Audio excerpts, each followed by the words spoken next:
एक समय की बात है। एक गांव में एक चुड़ैल गांव वालों को बहुत परेशान करती थी। ऐसे ही एक दिन सभी गांव वालों ने मिलकर उस चुड़ैल को पकड़ लिया और उसका सिर धड़ से अलग कर दिया।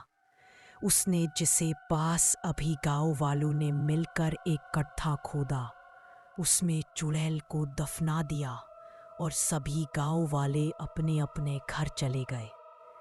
ऐसे ही कुछ समय बाद एक मजदूर रामेश जंगल में खुदाई कर रहा था कि तभी वह खुदाई करते करते एक सिर पाता है।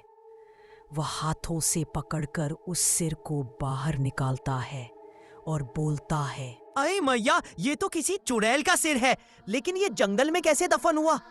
अच्छा काम करता हूँ, इस सिर को सरपंच जी के हवाले कर देता हूँ। इतना बोलकर रामेश चुड़ैल के कटे हुए सिर को हाथ में लेकर गांव की तरफ जाने लगता है। गांव की तरफ जाते जाते उसे काफी रात हो जाती है, इसलिए वह कटे हुए सिर को अपने घर के एक कोने में रखकर खाना खाने चला जाता है। तभी अचानक उसे चुड़ैल के सिर में जान आ जाती है।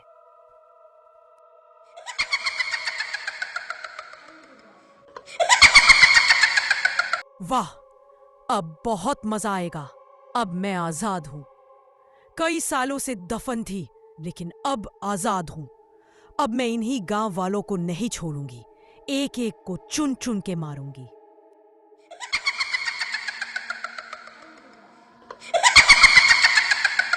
सुनते हैं, वह बगल वाले कमरे से ये कैसी डरावनी हंसी आ रही है।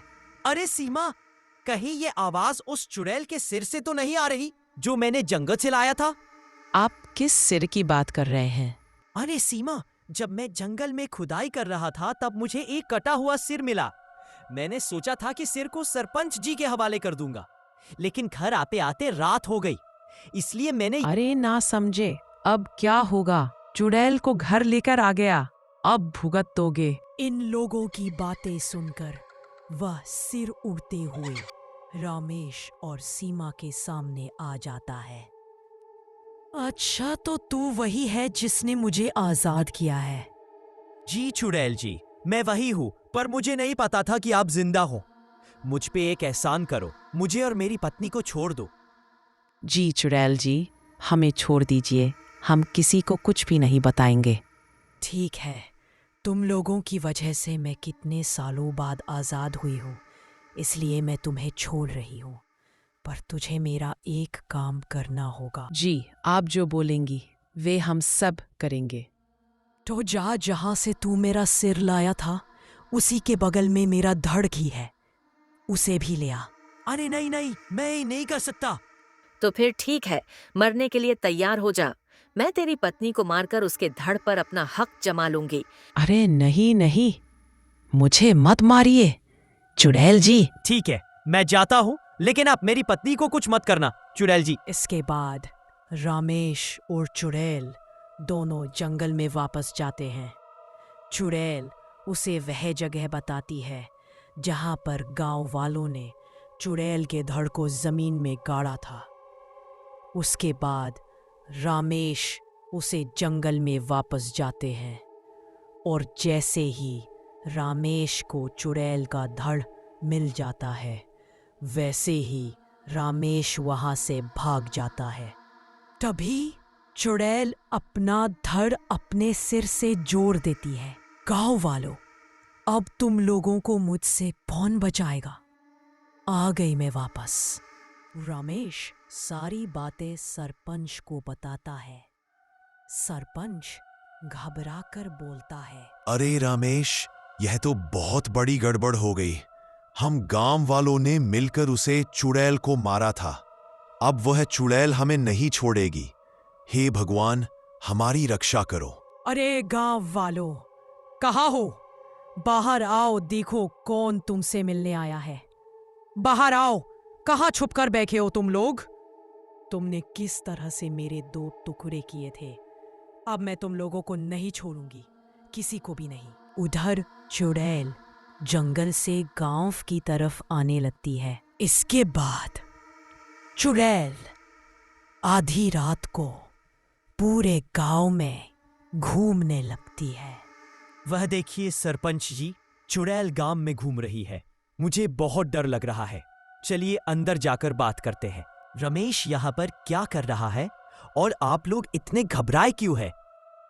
रमेश सुखीराम को भी चुड़ैल की सारी बातें बताती है। किसी के पास कोई उपाय है तो बताइए, वरना यह चुड़ैल अगले सुबह तक पूरे गांव को खत्म कर देगी। सरपंच जी, मेरे पास एक उपाय है। मैं चुड़ैल का भोजन बनाकर उसे लालच देकर हमारे पुराने खंडहर हवेली पर लेकर जाता हूँ और वहीं पर बंद कर देता हूँ। अरे नहीं सुखीराम, तुम मेरे नौकर हो तो क्या हुआ? मैं तुम्हें इस तरह मौत के मुंह में नहीं धकेल सकता। हम कोई और उपाय सोचते हैं। सरपंच जी, आप मेरी चिंता मत कीजिए। वह चुड़ैल मुझसे कुछ नहीं बिगाड़ पाएगी। आपने मेरे लिए इतना कुछ किया, अब मेरी बारी है कि मैं आपके लिए कुछ करूं। मुझे मत रोकिए। इसके बाद सुखीराम भागता हुआ पुराने खंडर हवेली के पास जाता है। अरे ओ चुड़ैल, चुड़ैल कहाँ है? तू देख, मैं यहाँ हूँ। अगर तुझ में हिम्मत है तो मेरे सामने आ। इतना सुनते ही चुड़ैल को गुस्सा आता है और वह सुखीराम की तरफ बढ़ती है, लेकिन तभी सुखीराम हवेली के अंदर चला जाता है।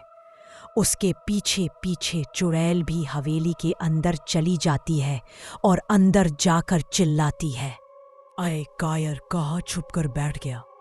अभी तो बहुत बड़ी बड़ी बातें कर रहा था। अगर तुझ में दम है तो तू मेरे सामने आ।